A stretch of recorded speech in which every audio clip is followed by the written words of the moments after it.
అలాగని ఎప్పుడు మనకు ఎలాగ ఉండిపోకూడదనే ఆలోచనతోనే మనం బ్రతకాలి, మన పిల్లలు కూడా అలాగే ఉండాలని.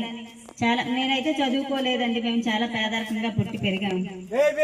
అలాగని మన పిల్లల్ని అలా ఉండకూడదని మంచి ఆలోచన చెప్తూనే ఉంటాను అందరికీ. కానీ ఎవరో కూడా దీన్ని మనం డెవలప్ అవ్వాలి, మనం అందరిలాగే ఉండాలి.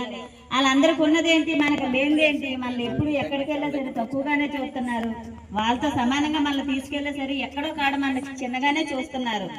అలా మనం ఎప్పటికీ ఉండకూడదని, మనము కానీ మన పిల్లలు కానీ ఎవరైనా సరే ఇలా అభివృద్ధి పరచాలని, వాళ్ళలాగా మనం సమానంగా ఉండాలని, కష్టపడి సాధించాలని ఆలోచన తప్ప ఏమీ లేదు. మన పిల్లలు అలాగా డెవలప్ అవ్వాలని.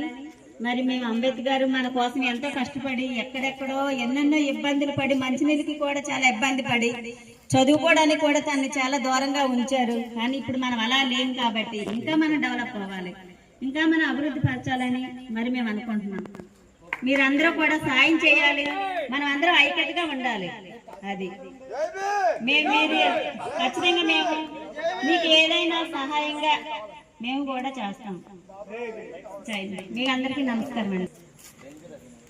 అక్కలకి, చెల్లెళ్ళకి, తమ్ముళ్ళకి అందరికీ మా భీమసేన వారి తరపు నుంచి జై భీములు.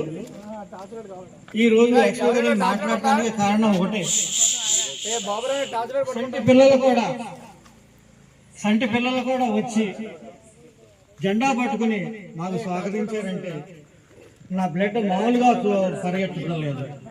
అరే నాన్న మీకు కూడా జై భీమ్ స్పెషల్గా. అయితే ఈ కార్యక్రమానికి సంటి పిల్లలు వచ్చినందుకు నాకు చాలా సంతోషంగా ఉంది. అలాగే అక్క చెల్లెళ్ళు వచ్చారు, నాకు చాలా సంతోషంగా ఉంది. ఈ కార్యక్రమానికి భీమసేన వారు మిమ్మల్ని ఆహ్వానిస్తుంది, తప్పకుండా రెండమ్మా. అలాగే పెద్ద పెద్ద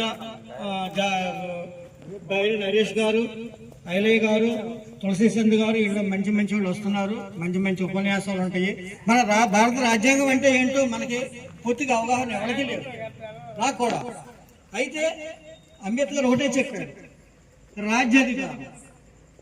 రాజ్యాధికారం అంటే రాజ్యం.